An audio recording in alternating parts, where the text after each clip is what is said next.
Bismillahirrahmanirrahim. Assalamualaikum warahmatullahi wabarakatuh. Kali ini saya akan memaparkan beberapa konsep dalam pemikiran Ibnu Taimiyah, lebih spesifik berkaitan dengan ekonomi.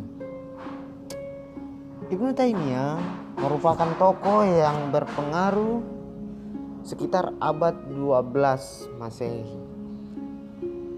Beliau merupakan legenda di dalam tubuh intelektual Islam. Beliau juga pada zamannya disebut sebagai Syekhul Islam. Syekh itu artinya profesor. Bahkan di dalam sejarah orang-orang seperti Thomas Aquinas yang selevel Santo itu juga mengkaji pemikiran dari Ibnu Taimiyah.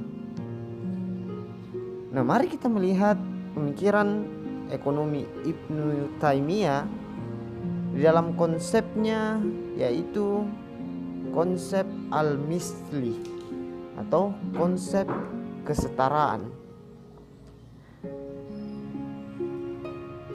Di zaman Ibnu Taimiyah, ketika harga pasar itu meningkat, harga pasar atau harga barang itu naik,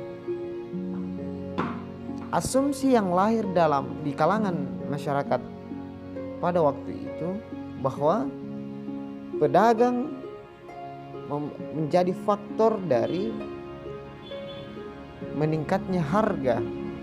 Mengapa pedagang meningkatkan harga? Ya, untuk memperoleh keuntungan sebesar-besarnya.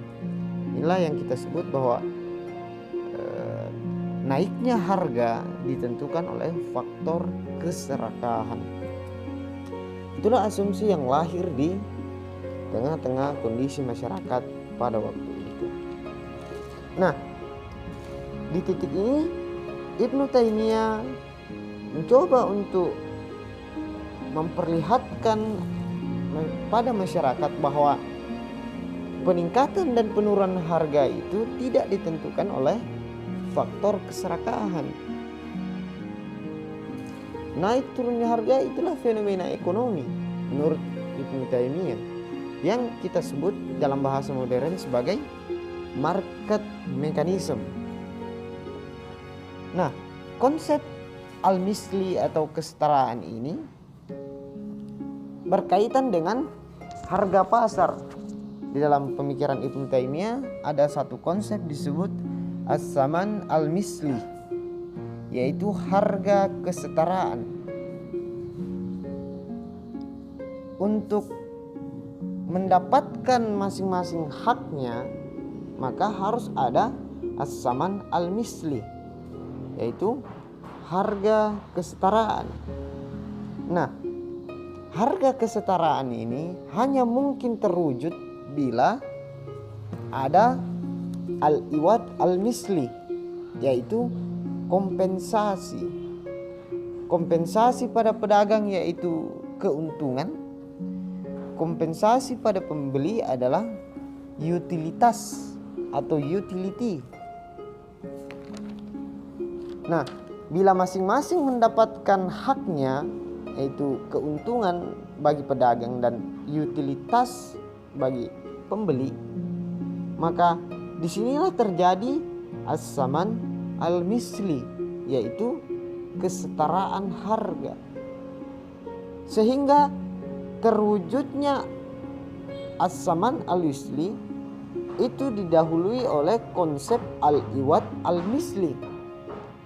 Dengan tercapainya kedua konsep ini, maka kita bisa mengatakan bahwa mekanisme pasar atau transaksi perdagangan itu akan mencapai keadilan.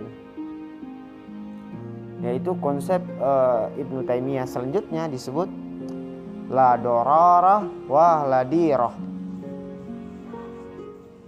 yaitu tidak ada penipuan di dalam proses transaksi. Nah, kira-kira itu konsep dari Ibnu Taimiyah. Terima kasih. Assalamualaikum warahmatullahi wabarakatuh.